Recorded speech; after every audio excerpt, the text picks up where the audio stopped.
Já,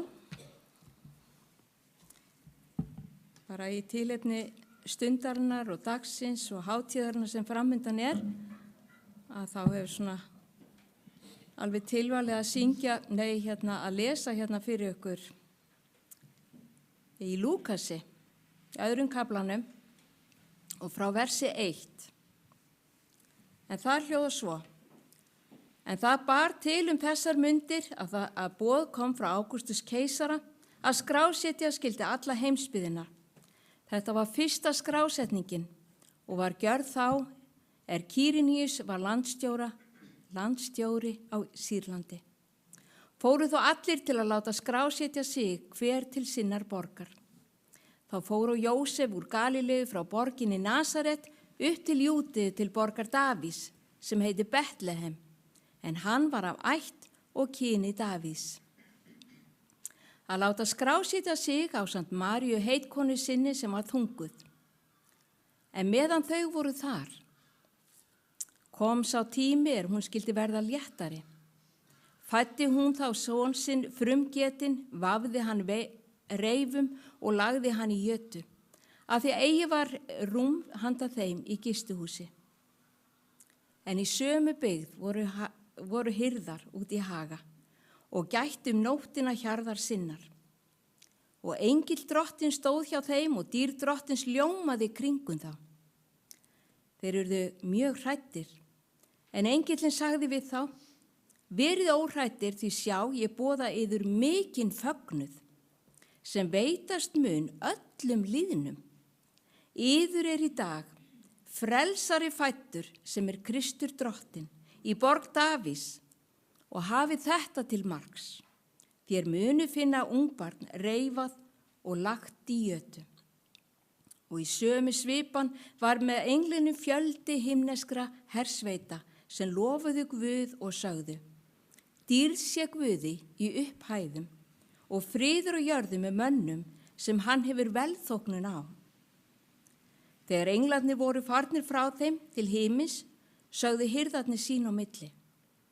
Förum beint til Betlehem að sjá það sem gjörst hefur og drottin hefur kunngjört oss. Og þeir fóru með skyndi og fundu Maríu og Jósef og ungbarnið sem lágu í jötu. Þegar þeir sáu það, skýrðu þeir frá því þeim hafi verið sagt barn þetta.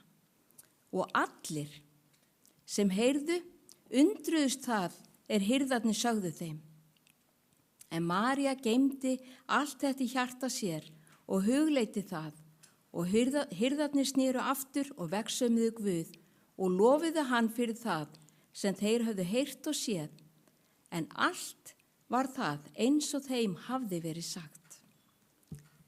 Þannig hljóðuðu þessi orð sem ég langaði að deila hér með ykkur, en í hjarta mínu þegar ég er búin að lesa þessi orð fram og tilbaka, að þá rauninni efst í huga mínu það bara þakklæti.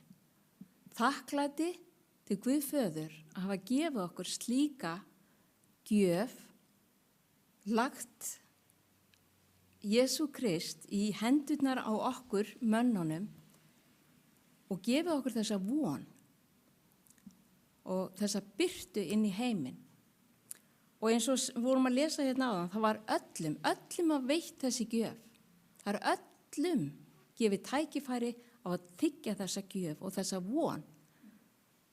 En það aðeins þeir sem taka á móti, opna hjarta sitt fyrir áhrifum heilags anda og taka á móti Jesú Kristi sem öðlast í rauninni þessa birtu, þessa stórkostlegu von sem við erum öll að bíða eftir.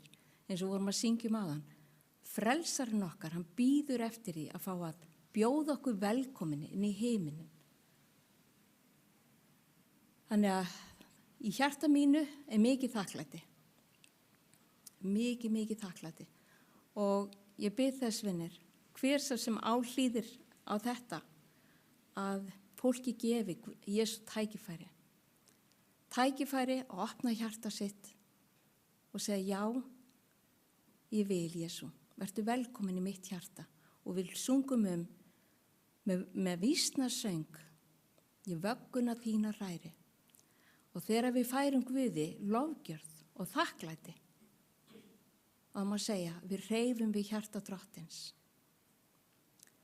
Þannig að mér langaði að deila þessu með ykkur vinir og ég bið þess að við förum þannig út í dag og gefum og færum öðrum að þessari von sem að við eigum.